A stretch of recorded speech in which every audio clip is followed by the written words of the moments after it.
আজকে তোমাদের সাথে একটা নতুন রেসিপি শেয়ার করব, নাম তার ভাঙাচোরা শুক্তো। তো দেখতেই পাচ্ছ এখানে আমি বেশ কিছু সবজি কেটে নিয়েছি। আর এই সবজিগুলোর মধ্যে কিন্তু লাউ আর থোড়ের ব্যবহারটা কিন্তু মাস্ট করতেই হবে। আর তার সাথে আরেকটা মেন ইনগ্রেডিয়েন্টস হলো মাছের মাথা। তো মাছের মাথার মধ্যে প্রথমে আমি নুন আর হলুদ গুঁড়ো মাখিয়ে নিয়েছি। তারপর কড়াইতে সর্ষের তেল দিয়ে মাছের মাথাগুলো একদম মচমচে করে ভেজে নেব। ভাজা হয়ে গেলে ওই তেলের মধ্যেই তেজপাতা, রাঁধুনি আর মেথি ফোড়ন দিলাম। ফোড়নটাকে দিয়ে একটু নাড়াচাড়া করে নেবার পর কেটে রাখা সবজিগুলো দিয়ে দিলাম। সাথে দিলাম নুন আর হলুদ।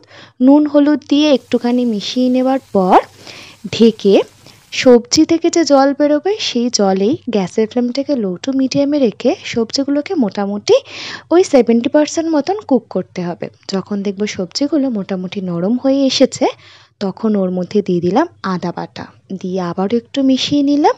তারপর দিয়ে দিলাম মাছের মাথাগুলোকে একটু হাত দিয়ে ভেঙে ভেঙে নিয়েছি। আর তার সাথে দিলাম স্বাদটাকে ব্যালেন্স করার জন্য একটুখানি চিনি। ব্যাস, এবার সমস্ত কিছুকে ভালো করে মিশিয়ে নিলাম।